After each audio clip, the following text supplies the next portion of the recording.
I have this vegan coworker, we'll call her Vegan, who is very active on FB and in the office about being vegan and how cruel farming is and everything. Each to their own. I don't necessarily disagree with her views on animal cruelty, but here's the thing, I'm a hunter. Not a trophy hunter, but I do shoot feral pigs, rabbits, ducks, introduced, classified game ducks, and foxes, and I fish too. All except for the fish are classified as pests. Foxes especially kill native wildlife and farm animals, and farmers will often put you up on their property for free to hunt them. I have passed tests here, especially for identification of game ducks versus protected species, and practice ethical hunting. I.e. allow the animal to have a fair chase, no dogs or tracking devices. Practicing marksmanship and dispatching prey swiftly and humanely and not wasting the meat. None of that is obviously good enough for Vegan. When she first came onto the team and told everyone she was vegan, I kept my mouth shut about my hunting. I also think she's really intolerant because she preaches to people about how going vegan will help with their various ailments, and always turns up her nose at people heating up meat in microwave. As a result, we've kind of consciously started excluding her when we get up for lunch. However, last year I started going hunting more regularly with a work friend from another department, whose uncle owns a farm where feral pigs and like are an issue, and he often swings by to have a chat about guns and bows and our next trip, and she found out I was a hunter. This isn't even at our desks, it's in the kitchen area that has tables and stuff, and we sometimes eat our lunches together. Ever since then, every conversation I've had with her, she's referred to hunting and how cruel it is. One time, I wore a leather pencil skirt to work and she had a go at me for wearing animal products. She seems to have singled me because of the fact that I go hunting. My boss has no spine, I've tried talking to him about this. But she just intimidates him and makes it seem like she's been persecuted, and he's backed down from that. She even tried to get a vegan shelf in the fridge and tried to rope in some Hindu vegetarian guys to do that, but they pointed out that they use milk and cheese and honey in their cooking. They also think she's nuts. It's gotten to the point where we go out for drinks on a Friday night at 5 and we never ask her. I don't organize these things, a coworker does, but my boss told me, when I brought it up in one-on-one meeting, that she feels really left out and she seems to think it's my fault because I've been here for longer and I'm somehow poisoning them against her, or something. I have since been conscious of this. If anyone starts conversation about vegan, I just say I don't talk to her unless it's work-related, and she's more than adequate at her job. It's actually become something of a joke or catchphrase. I told my boss I don't organize anything except official events, and she's always been invited. If she's not invited to informal stuff, that's not even organized by me, then that's not my problem. The coworker that doesn't invite her, she managed to piss him off because he's eaten guinea pig, he's from Peru. And she asked him if he'd eaten any of his other pets. For the record, he never ate a guinea pig that was a pet. It's something they eat in Peru. Whenever she brings up hunting or anything, I just point blank ask her there was anything work-related that she wanted to talk about, and if there wasn't, I would start talking to someone else or just walk off. I have asked her multiple times to keep conversations work-related. I never start a conversation with her at all. Most of the time, she pounces when I'm in the kitchen making tea, getting water, or just stretching my legs. One time last week, a group of us were talking and she got up to join the discussion. A horrible silence fell over the group to the point where I just excused myself and went to my desk, and so did a few others. It all came to a head in our team meeting today when our boss, usually at the ends, asks if there's any positive news or celebrations outside of work people want to share, like engagements, marathons, charity appeals, etc., and Vegan sarcastically asked me how many lives I'd taken last weekend. I got annoyed and said her constant badgering me about my hobbies and choice to eat meat was discriminatory and bothersome, and that unless it was work-related, she was not to engage me in conversation otherwise, and told our scribe to put that in the meeting minutes. She seemed a bit shocked by that, and my boss looked uncomfortable but said fair enough. I thought that was the end of that, but the right before our boss went to close the meeting, 2 other coworkers also put their hands up and asked Vegan to only engage them in work-related discussions, and that they were also uncomfortable being given non-medical health advice pertaining to their choice to consume meat and their diets. Again, boss looked uncomfortable but asked Vegan to respect their wishes and closed the meeting. Vegan didn't look anyone in the eye after that but headed straight to the bathroom. My boss was trying to get one of the coworkers to see if she was okay. And I think one of them eventually checked up on her, but she was in a cubicle and asked to be left alone.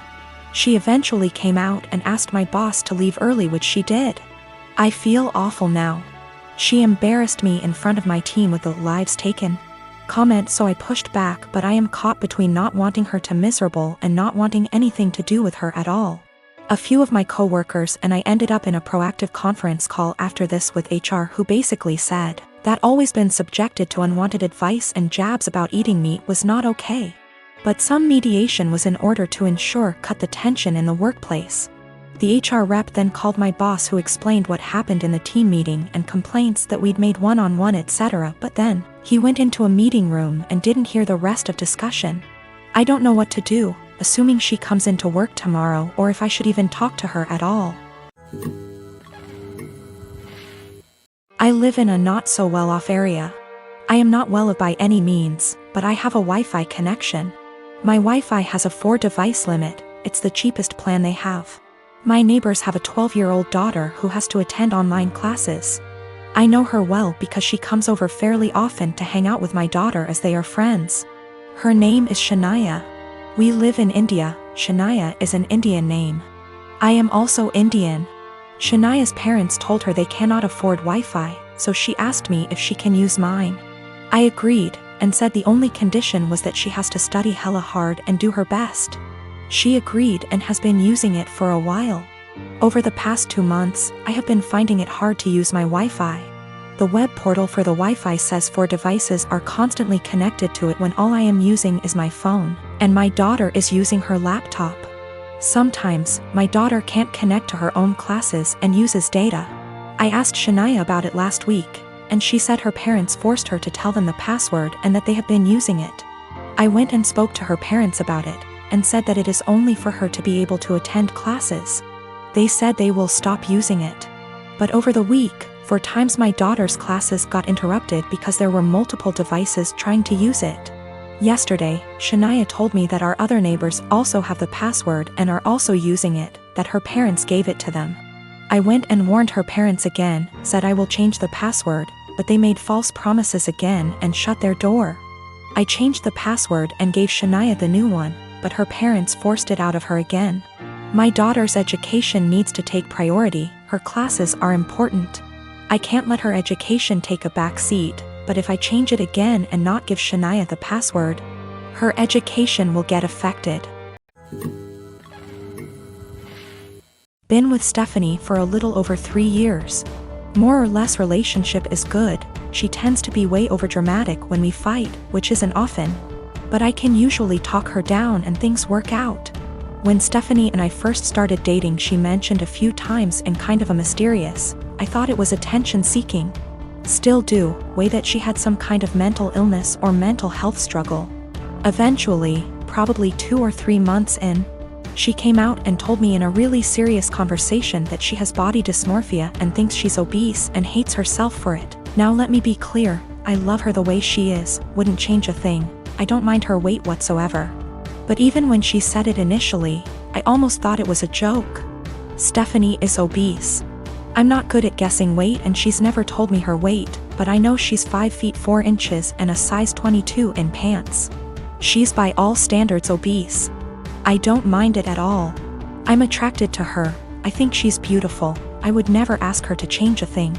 It didn't come up again for a while, but last fall she took a psychology course for her college degree and they talked about mental illness, and it came back up. She came in one night almost happy, in a weird way, saying that she understands everything that's wrong with her because they talked about BD in class and it all makes sense.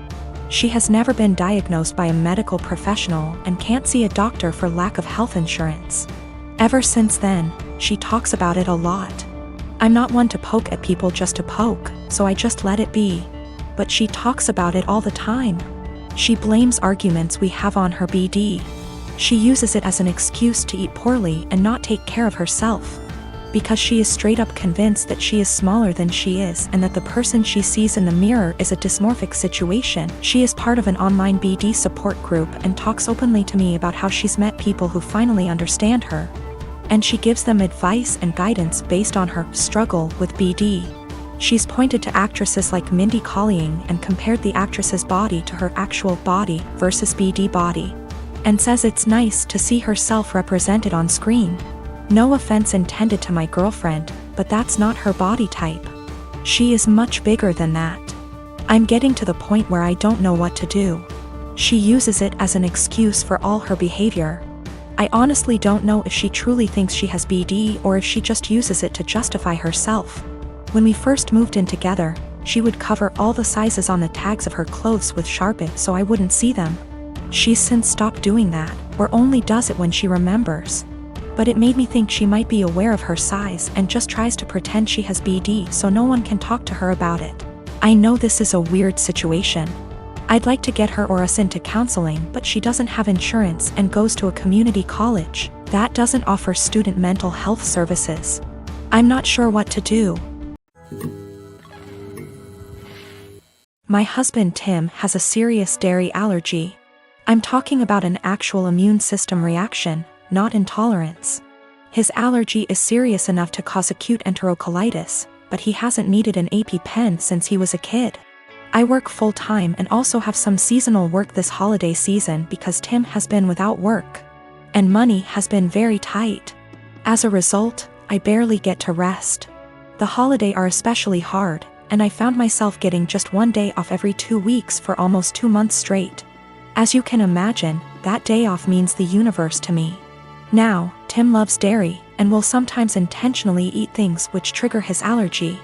Lately, it's gotten out of hand, with him going from one risky meal every 4 to 6 months, to every 2 or so weeks. In fact, it always seemed to coincidentally line up with my time off, and I found myself spending my one day taking care of him. Last week, I finally asked him if he was intentionally timing it to line up with my day off. I fully expected him to say no, but he admitted that he was doing it to make sure that he'd have a nurse. And so he'd have someone close by in case he had an especially adverse reaction and needed a hospital. I was livid, and told him that he was selfish, robbing me of my rest. I said that if he made himself sick again, I wouldn't take care of him. I'm exhausted and I need to decompress. He didn't say much, so I thought he'd heard me. Fast forward to Friday night. I get home from work, and a few minutes in, Tim gets a pizza delivered. I ask him why, when I'm making dinner, and he shrugs. I ask if a large garlic Alfredo pizza is worth the pain, and remind him that I won't be giving up my rest day again. He smirks and eats an entire slice while grinning at me. I left it at that and went back to my dinner. Predictably, he got sick, profusely vomiting, retching and groaning from the intense cramping and diarrhea. I slept in the guest room to get away from the sound and smell. He called for me several times and I repeatedly told him no. Hours later, he was still sick and woke me up at the crack of dawn to go get him Pedialyte and meds because he was very dehydrated and still in pain. I told him to order it in and asked him to get out and let me sleep.